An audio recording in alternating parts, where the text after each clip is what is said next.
Yo la mif, on se retrouve pour une toute nouvelle vidéo. Alors ça fait longtemps que j'ai pas fait de vidéo à part les shorts et tout. Mais on se retrouve pour une toute nouvelle vidéo pour parler du match qu'il y a eu entre le Real Madrid et Naples. Alors ça a été un très bon match dans l'ensemble, avec des bonnes notes concernant certains joueurs, des notes un peu catastrophiques concernant certains joueurs.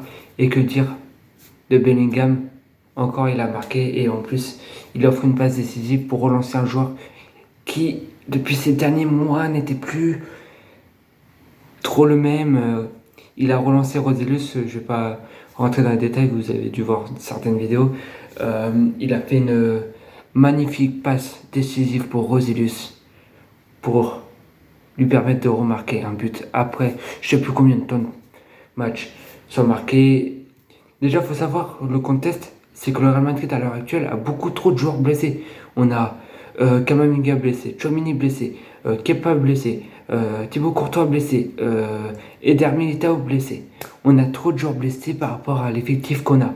Il y a Modric qui est blessé aussi. Et là, on a un Rodrigo que je retrouve. Un Rodrigo qui me fait rêver, un Rodrigo qui me donne envie de regarder les matchs plus souvent. Un Rodrigo qui va montrer de l'impact et de l'intensité dans ses gestes et dans ses matchs qu'il va faire en ce moment. Ça fait, je crois, 4 matchs de suite où il va marquer, parce que je crois qu'il a marqué un doublé contre... il a marqué un but avant la trêve et je crois qu'il enchaîne là. Lors du dernier match, il a marqué. Lors de ce match-là, il marque. Donc franchement, Rodrigo, Bellingham, je vous le dis, c'est ticket gagnant. Je vous le dis, c'est ticket gagnant. Alors le Real Madrid enchaîne avec sa 4e victoire consécutive en LDC sans défaite. Donc c'est vraiment très bien pour le Real Madrid, ça donne un bon point parce que là on est sûr de finir leader dans tous les cas, même si on perd le prochain match. Naples ou une autre équipe qui est derrière nous ne pourra pas du tout nous dépasser. Donc là on est sûr de finir leader, de finir premier et d'aller en 8e de finale pour le meilleur du monde. Concernant notre groupe, c'est le groupe du Paris Saint-Germain. À tous les amis supporters du PSG, faites attention parce que même si certains sont confiants de leur qualification, il faut pas, parce que si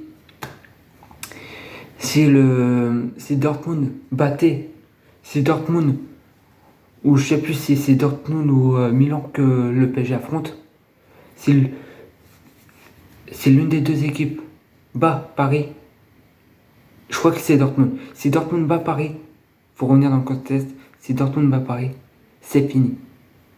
Si Dortmund bat Paris et que dans le même temps, l'AS Milan gagne contre Newcastle ou l'inverse, Newcastle gagne contre l'AS Milan, c'est terminé. Paris joue l'Europa League.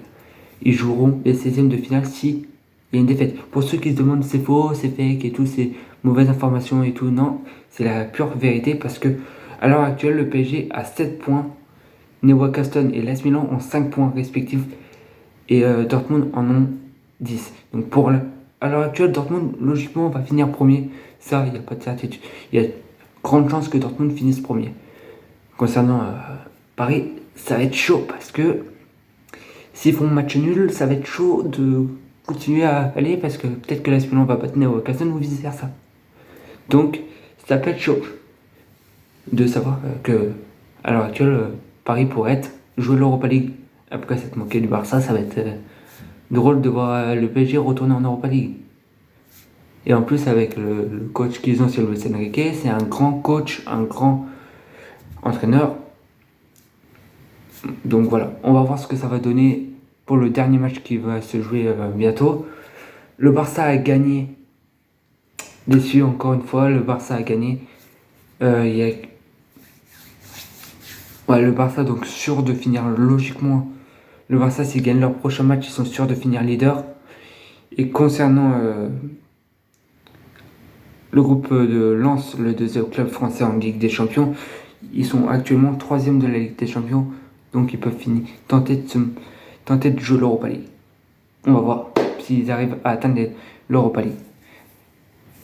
Donc franchement, moi j'espère que Lens va gagner leur prochain match pour aller se qualifier en Europa League. Et que Paris va perdre. Et que se retrouveront en Europa League. Parce que franchement, une équipe qui triche face à... Parce que pour vous revenir dans le contexte, Noah Caston aurait dû bénéficier d'un penalty, il n'a pas été sifflé, et le PSG bénéficie d'un penalty, il siffle. Moi, je trouve ça scandaleux, et après, pour les 8 minutes de temps additionnel, il fallait demander à l'arbitre de marquer jusqu'à ce que Mbappé marque sur penalty. Donc moi, j'aime pas la triche, et j'aime pas quand ça se voyait qu'il y avait penalty pour Noah Caston, il fallait siffler pour Noah Caston, et vice versa, mais là ils ont préféré siffler pour Paris pour permettre à Paris, grosso modo, de rester en vie. Donc moi je trouve ça honteux que Mbappé aille célébrer alors qu'il sait très bien qu'il y avait péno pour Noah Caston.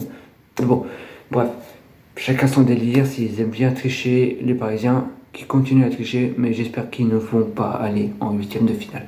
Honnêtement, le vol, il ne faut pas qu'ils n'aillent en huitième de finale. J'espère qu'ils vont perdre. Honnêtement, j'espère qu'ils vont perdre. Donc voilà.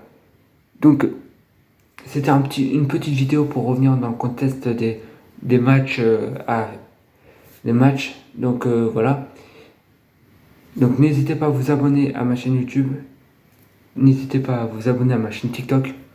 Et à mon Instagram. À tout ça. Et sur ce, à très vite.